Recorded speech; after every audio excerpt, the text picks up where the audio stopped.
What up, dudes? Welcome back, or not, to another episode of R2 Detour Bros. And we've made it to episode 10. My name is Thomas, and I'm joined with Josh.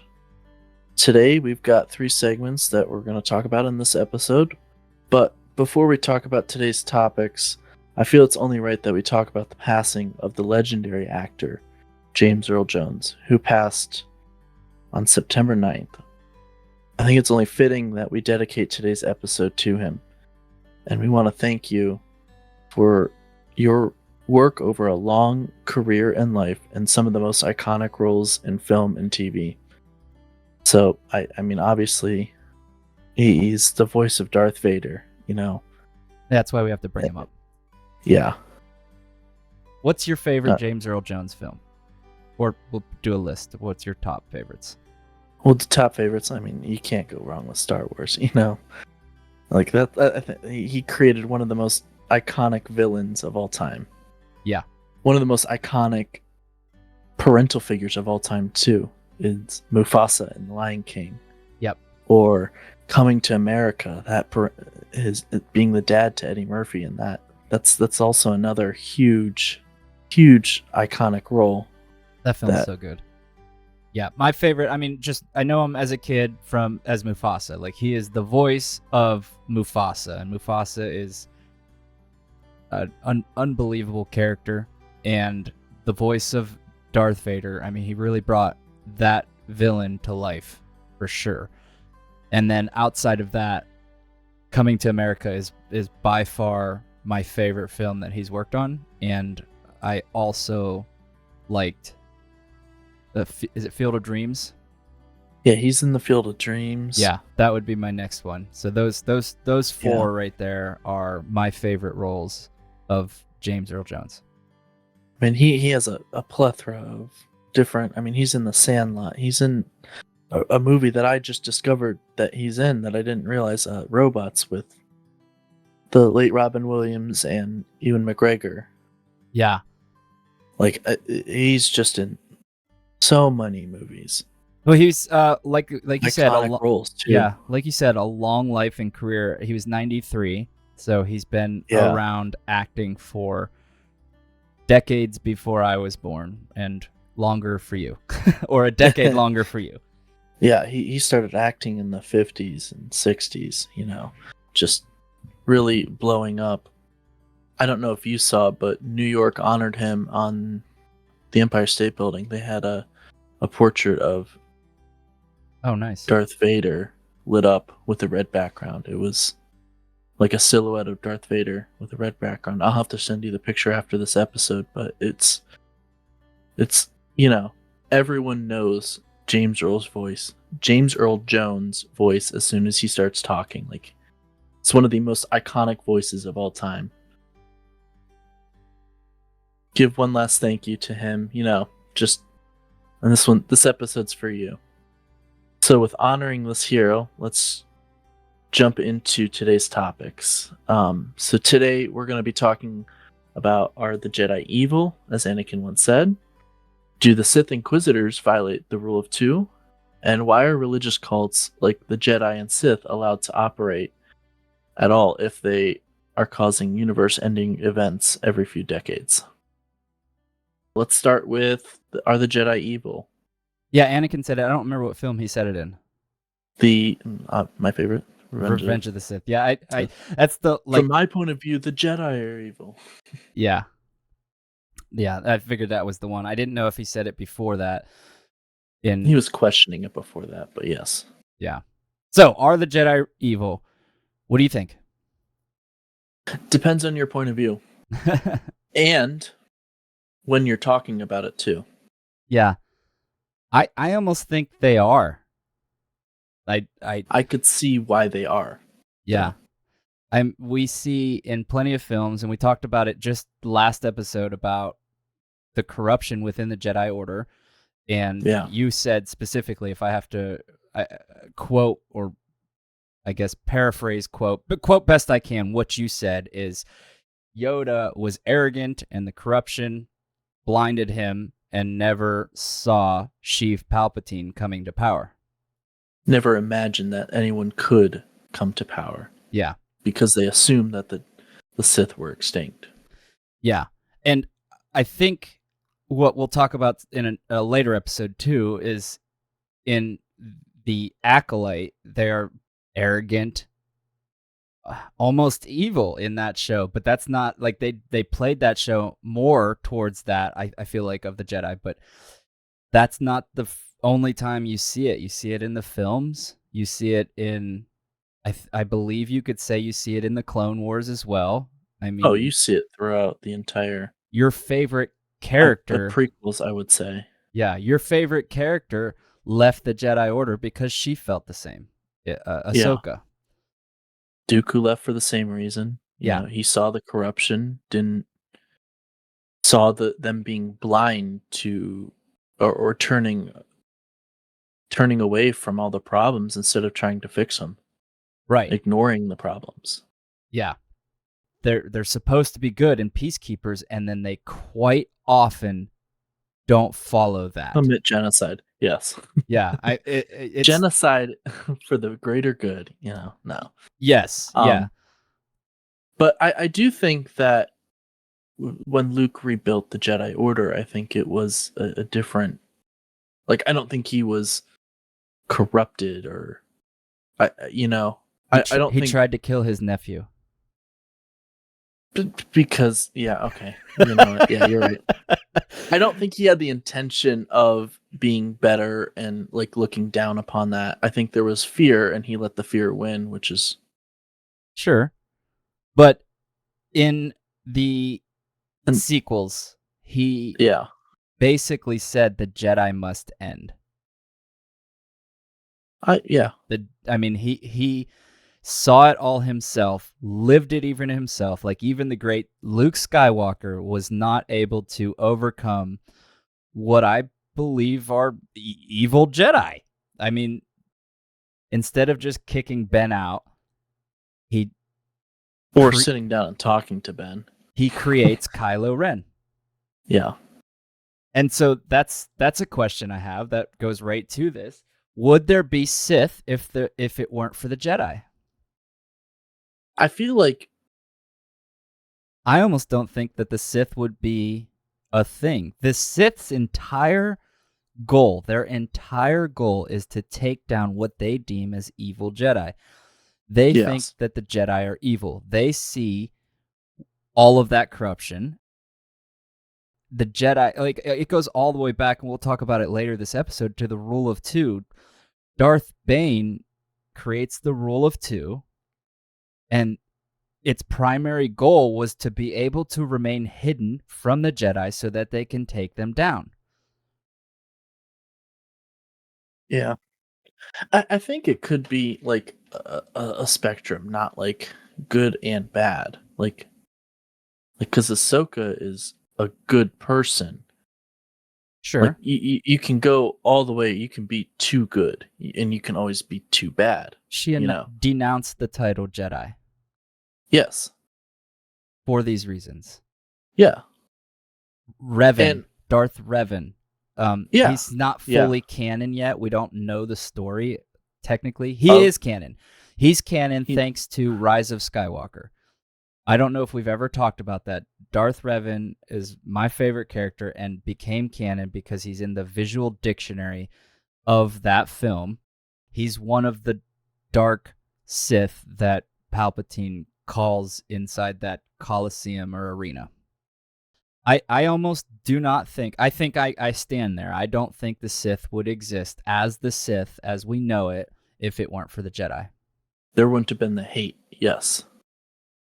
They have hatred, and the hatred is generally only directed at Jedi. Yes. It's like generational hatred, if you will. Yes. I almost believe in more of the Sith outside of the hatred, and we'll just go to each code. I don't know if you know it. I used to be able to recite them both off the top of my head. You had to learn them actually in KOTOR, Knights of the Old Republic video game. Oh, that's when the Sith code was written. I just looked that up. The Sith code was written in that movie or that game. So anyways, the Sith code, do you know the Jedi and the Sith have a code? Yes. Okay, so the Sith code is peace is a lie. There is only passion. Through passion, I gain strength. Through strength, I gain power. Through power, I gain victory. Through victory, my chains are broken. The Force shall free me. Okay. And then there is a Jedi code to go along with that. And the Jedi code is there is no emotion, there is peace. There is no arrogance, there is knowledge. There is no passion, there is serenity. There is no chaos, there is harmony. There is no death, there is the Force. Which one of those two do you personally agree with more? Not for the show or for the movies or not for the Star Wars universe. You as Thomas, which one of those do you agree with more?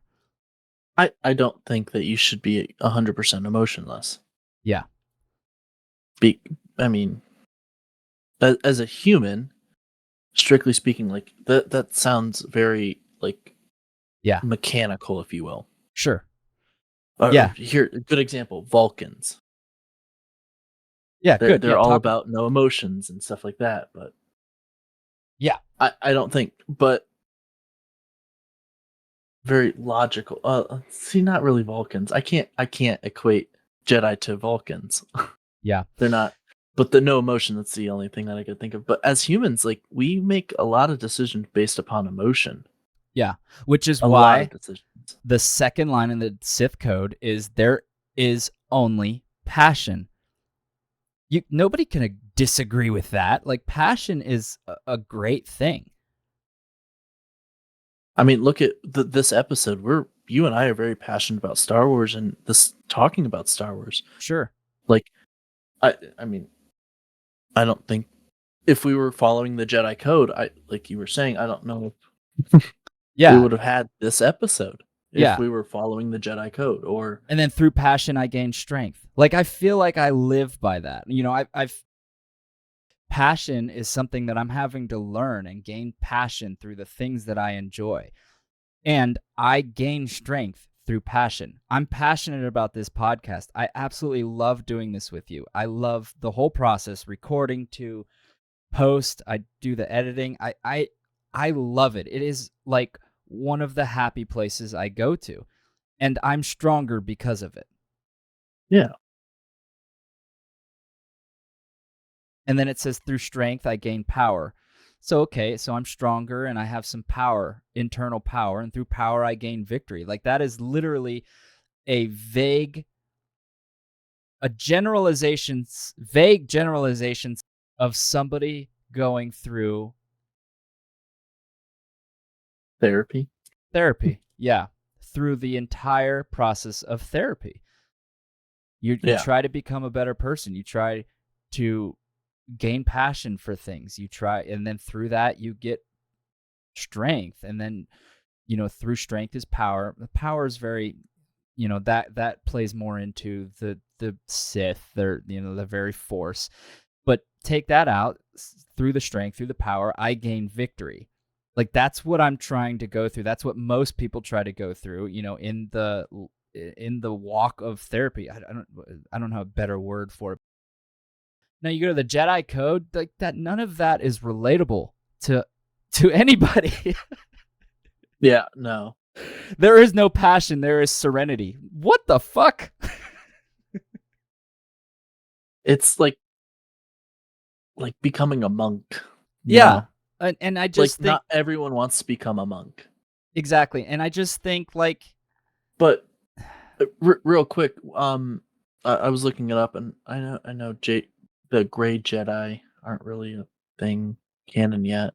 They kind of were hinting at it with Rey at the end of Rise of Skywalker. Yeah. I can read their code real quick, which I feel like that is a good balance, if you will, between the two. The Gray Jedi code, which I don't know if it's canon or not. Anyways, there is no light without the dark. Through passion, I gain focus. Through knowledge, I gain power. Through serenity, I gain strength. Through victory, I gain harmony. There is only the Force. So I feel like that's a better, Yeah. like, a lot more people can agree with the gray Jedi versus a Jedi or a Sith. Yes. Sure. But Because you have to have you have to have passion to focus on stuff, like going through school. Like here's a good example. Like I'm going through nursing school while we're recording this episode. I'm passionate about helping people, and Yeah. I'm gaining focus and getting through school and stuff like that. I don't know. I feel like the gray Jedi would be a much better balance between the two. I'm not saying I agree. I feel like the Jedi and the Sith are both evil. Like Yeah, sure. they went way too far in both directions and just couldn't get a middle ground. Maybe I could equate the Jedi to the Vulcans, I think Instead of I think so. there is no death, there's the Force. Instead of the Force, there is logic. Yeah. I think that would be a better. Yeah, I think I could equate the Jedi to the Vulcans. I agree, because that's Even Sith to humans, and maybe the Romulans are the Grey Jedi. yeah, I don't know much or about the maybe humans are Romulans. Grey Jedi and the Romulans are the Sith. Yeah. No, I think Or the Klingons or whatever. the Sith would be very good to put towards humans. I think that's great. But to your point about the Vulcans, going to like a Star Trek reference, I do agree with you fully, because what you see in Star Trek is one of the most iconic Vulcans Spock. is Spock. And Tuvok. Spock is half human, half Vulcan. Vulcan. And it is Yes. very obviously shown and talked about that he is not like the Vulcans, and he actually has emotion and has to deal with some of his human side. So I think you're Yes. absolutely right there. And I think he started out trying to be as close to the true Vulcan as he could. Yeah. However, his human side took over, and he learned to embrace his feelings, and it even helped him. In the movie The Wrath of Khan, they talk about like why he did it. He gave up his life for helping a friend, i.e., Kirk, saving Yeah. Kirk and all his friends on board the Enterprise. Right. I think he's a good candidate for the Gray Jedi, if you will. Right. Sure. Yeah, because he's got both worlds. Yes. Yeah. I mean, obviously, you talk about things, and there's always like sides, good, evil. Things are never that black and white. That's why Gray Jedi come into play and probably fit a far more to what humans are. Yeah. This goes into our next topic. I think is a good transition to it. Why the Jedi and Sith are still allowed to operate is because there's that fear factor. Yeah. Because you have these powerful beings that can throw you, kill you without even touching you. Yeah. I think they have one of the most powerful weapons in the universe that slices through everything. Right. Except for one thing, and that was Beskar, which is Mandalorian armor. And that's a rare resource that not everyone had access to. Right. And to go to that, like, why are they still allowed to operate? I mean, General Grievous, like we said, created by the Jedi because he just had so much hatred for him. And Grievous, all he wanted to do was become stronger, and they augmented himself with all of his cybernetics, pretty much got rid of all of his nerve, like they changed him completely. And that gave him the ability to actually fight against Jedi Masters. He was quick enough, strong enough. He had a collection of sabers to show for it. Take some blood too. What's that? He could take some hits too and keep going. Yeah, exactly. Just hit a human with it, Yeah. So how you're saying there's fear, there are very few people that could fight against the fear, Grievous being one of them, and the Sith being another one. Yeah. And I so, think it's the hatred too, because Grievous has his reasons. Basically, the Jedi committed genocide against his world. sure. And he was already a world-renowned warlord, or not warlord, I think just a general. Yeah, oh, for sure, on his planet, yep. He was very revered in the army and revered as a hero of his people, for sure. So why are the Jedi and Sith allowed to continue? The Sith, I don't necessarily think have been allowed to continue as much as the Jedi stopped him. As much as the Jedi. Yes. And then the Jedi, I think, are only allowed to continue because they wiggled their way into all of the politicians, and they were part of the politics of the Republic. During the Clone Wars, they weren't before. I don't think they were involved in the politics before the Clone Wars. Because they were just meant to be, obviously, peacekeeper. Maybe. You know what? Yeah, they could have been. I don't think they were blatantly involved. Like, they weren't ever on the Galactic Republic, the Senate, or anything like that. But they were. And then I think the reason why the Sith took over after them during the original trilogy was because there's a power vacuum, and, Palpatine took a hold of that. Yeah. People needed someone stronger than them, someone to look up to. And Palpatine was becoming a martyr, and that's why he took over. But yeah, so the Jedi we're here to help. The Jedi joined the Republic. We're fighting for you. Yeah. They Jedi joined the Republic. So that goes back to the High Republic as well. Yeah. So the Jedi have been involved in the Republic for a long time. And then they swore to serve the Senate. And then they became generals during the Clone Wars. So they became fighters during the Clone Wars, but they were involved in the Republic long before the Clone Wars. Jar Jar's fault. So, I mean, I think the Jedi are almost doing a hidden scheme of what Plagueis was planning on doing. Order 66, it's literally that, except for killing everybody. They literally, let's join them, get involved with them, and then we'll be on their side, and they'll agree with us. But every single film or show, there is a senator, a politician of some sort, who disagrees with the Jedi.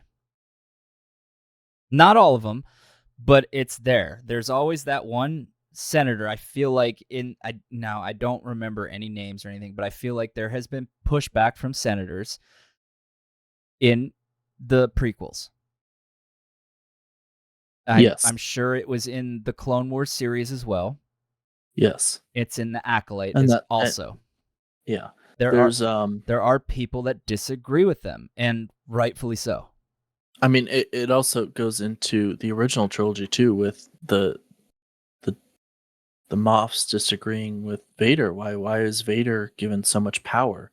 You're right.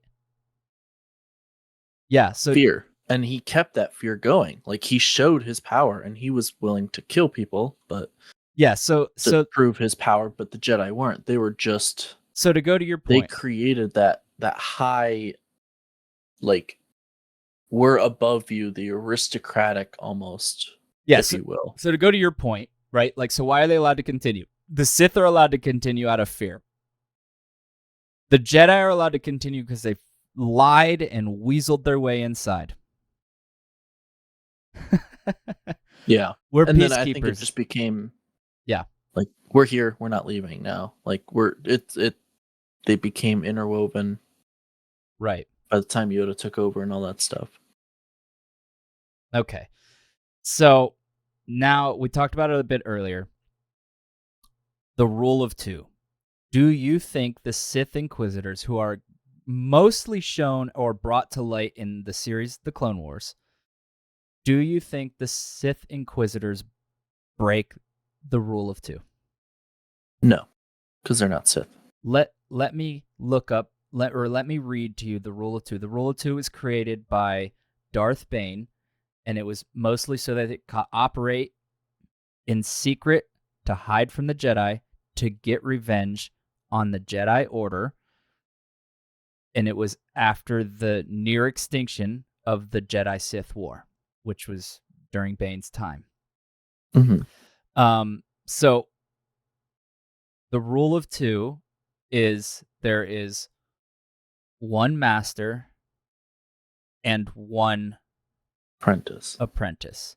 And it starts with Bane and Xana, that's where it started. And then it goes to, I believe, Plagueis after that, and the Stranger, and then Plagueis and Sidious, and then Sidious and Maul, Sidious and Tyrannus, and then Sidious and Vader.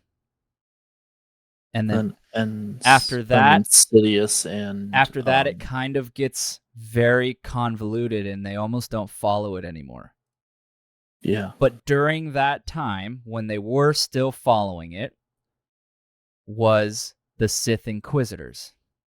The Sith Inquisitors, I thought, started during the after Revenge of the Sith, as a way to capture and destroy all of the Jedi. Right, while they were still honoring the rule of two. Right, because it's after the sixth movie. After that is when they kind of don't seem to be following it anymore. I mean, the story goes into Palpatine creating clones, and that's who Snoke is. Yeah. And then Snoke has an apprentice of Ben Solo.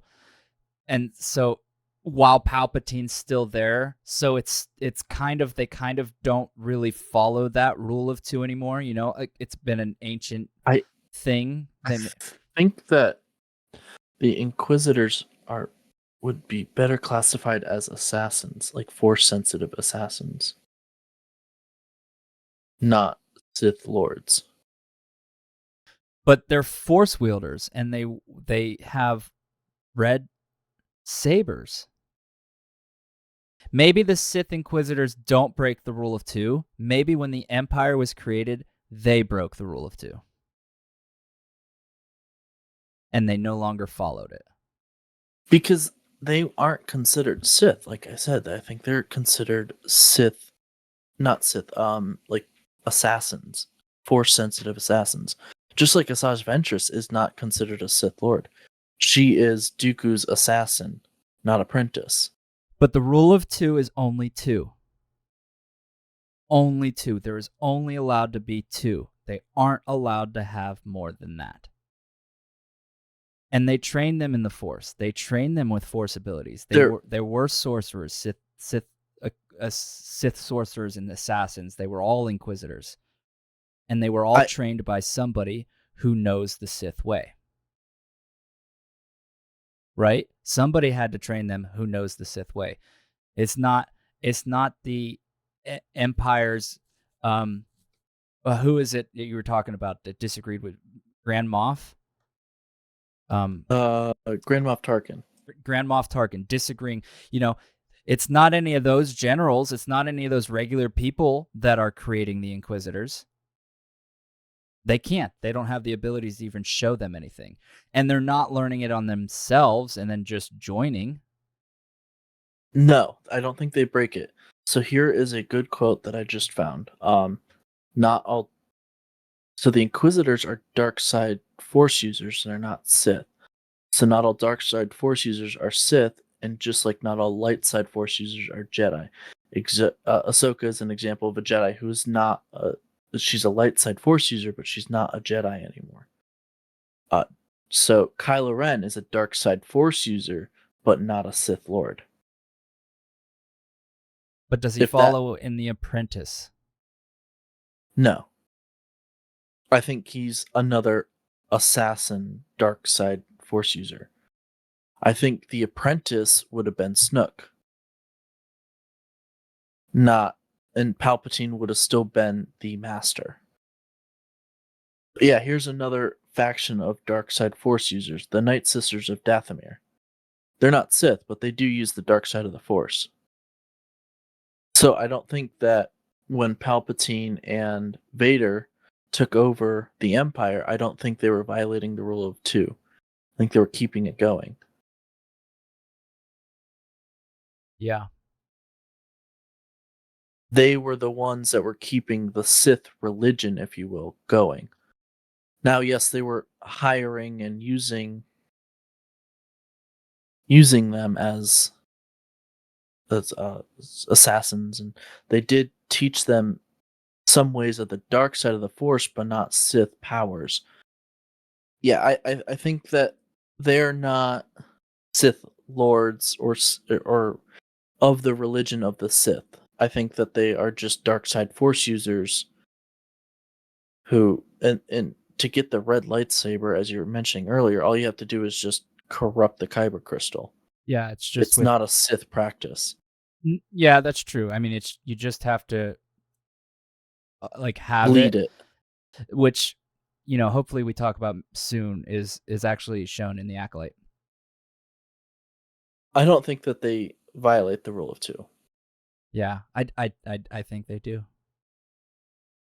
I mean, so then in that case, the Because the Asajj rule Ventress would have violated it, and so would have Darth Maul. absolutely yes. Okay, so Palpatine is the asshole who's violating the rule of two. I think yeah. I mean, because the rule of two, like I said, was started in 1032 BBY. So I think what we're seeing is almost probably the end of the rule of two. Because with the rise of the Empire, they were absolutely no longer in the shadows, right? And there was no need to hide. But I still think that they were kind of honoring the rule of two. Yeah. If they're not Sith, that means they weren't taught Sith ways. That means there is no way that an Inquisitor should be ever stronger than any Jedi. Still could be. Especially if they're out of practice, and most Jedi that they were hunting were most likely children or Padawans. Because you can see Ahsoka. Ahsoka was still a Padawan, but she was a damn near strong Padawan. When the Ahsoka series came out, she had some practice and stuff like that. You could see her against a Sith Inquisitor, and she held her own pretty damn well. So right here, the rise of the Dyad. A year after the Battle of Crete, I don't know. Sidious broadcasted a message announcing his return, deeming the Phantom Emperor a threat to his rule. He revealed himself as the source of all the voices in Ren's mind, including Snoke and Vader. He offered help to Ren to succeed the throne of the Sith as the galaxy's new emperor in exchange for killing his granddaughter, Rey. Rey confronted her grandfather. Now, this is in the sequels, the probably Rise of Skywalker's where all this is. Yeah, it's the last one. Rey confronted her grandfather after learning about their connection. Right, Sidious put a connection between Rey and Ren. Mm-hmm.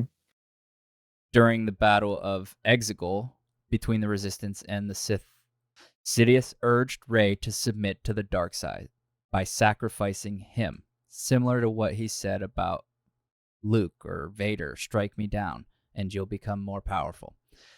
Freeing his soul from its temporary vessel, allowing Sidious to possess Rey. However, she rejected him with the help of the redeemed Ben Solo, causing Sidious to unleash his power against the prophesized Force Dyad. The power of their Force bond restored Sidious' body, and he resolved to rule alone as the Emperor once more. Empowered by the spirits of the past Jedi, which we talked about, where that's where Revan becomes canon, Rey sacrifices herself to destroy the Emperor in body and soul. With his destruction, Darth Bane's long-lasting vendetta and the return of the Sith were aborted. So that's kind of where it's saying Bane's thing kind of dies at that point, which is true. But I think with the Force dyad, or the rise of the dyad, I think prior to that, I feel like Sidious just almost wasn't following the rule of two with not going in hiding. Yeah.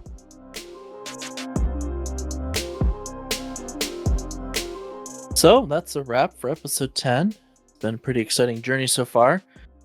We covered why the Jedi are allowed to operate, are the Jedi evil, and do the Inquisitors violate the rule of two?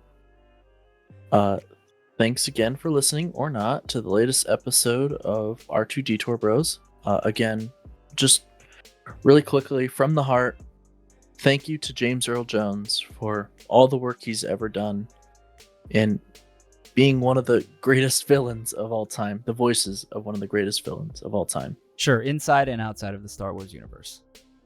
Being one of the best dads in the film history. Being Mufasa. And for episode 11, we're going to break down the Acolyte. Leave us in the comments about your thoughts about this episode. Go ahead and comment what your favorite James Earl Jones movie or any of the other topics we discussed today too. Don't forget to check out the poll. Let us know if you think the Jedi are evil or not.